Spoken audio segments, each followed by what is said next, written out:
Normal ang pagkabigo sa mundong ito. Paggising ko ngayong umaga, tingnan ko yung kanilang kulungan, patay na siya. Ayun lang. Walang taong nabuhay na hindi nakaranas ng kabiguan. Ito ang magandang balita. Mas maraming kabiguang pinagdaanan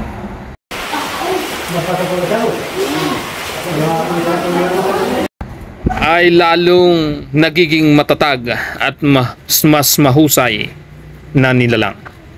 Habang nakakaisip ng paraan upang maresolba ang kabiguan, lalo namang nadaragdagan ng kaalaman at lalong gumaganda at umaalwan ang takbo ng buhay sa hinaharap. Kaya't kapag nakaranas ng maraming pagkabigo at maaring sunod-sunod na pagsubok,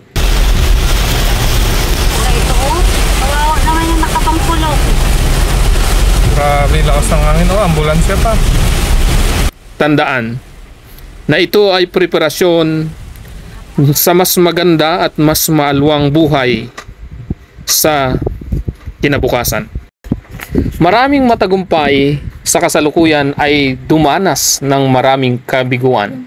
Maaring higit pa sa mga pagsubok bago pa nila naabot ang kinalalagyan nila ngayon.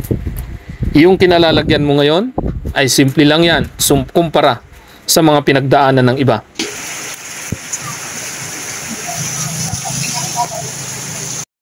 Pero tandaan mo, sila na matagumpay ngayon, kinaya nila, ikaw pa kaya. Kaya't magpasalamat ka kung may kabiguan at pagsubok ka sa kasalukuyan. Maging ready ka lang, baka bukas, o maaring sa susunod na linggo, o maaring sa susunod na buwan, o sa susunod na taon, magiging maganda na ang takbo ng buhay mo. Congratulations in advance. Maging matatag ka lang. Siguradong may magandang kahinatnan ang iyong pagtitiis at pagsisigap sa gitna ng iyong kahirapan sa kasalukuyan. Painom po natin. Yan, ganyan po sila. Yan, napaka-basic po ng ating ginagawa sa pag-aalaga. Kaya ano pa't hinihintay mo? Magtiwala ka lang. Gumawa lang ng tama araw-araw. Siguraduhin na pag-aralan ang nangyayari sa iyong buhay. Magsikap, mag-aral pa, dagdagan ng kaalaman. Samahan ito ng iyong aksyon.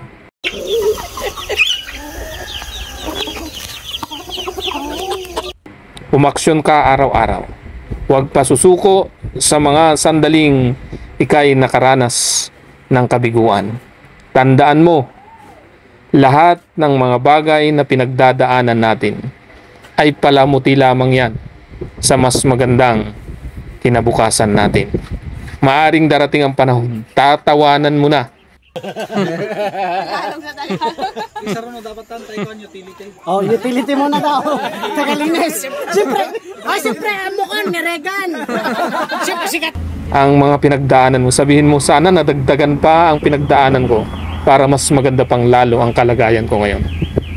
Marami tayong kwentong nabasa, katulad ni Jack Ma, katulad ni Thomas Alva Edison, katulad ni Abraham Lincoln, at marami pang iba. Lahat po ng mga matagumpay na tao. Maaring pwede kang mag-research, magtanong sa mga taong nagtagumpay na. Sigurado sasabihin sa'yo, kasama ng tagumpay nila ay ang kabiguang pinagdaanan nila dati.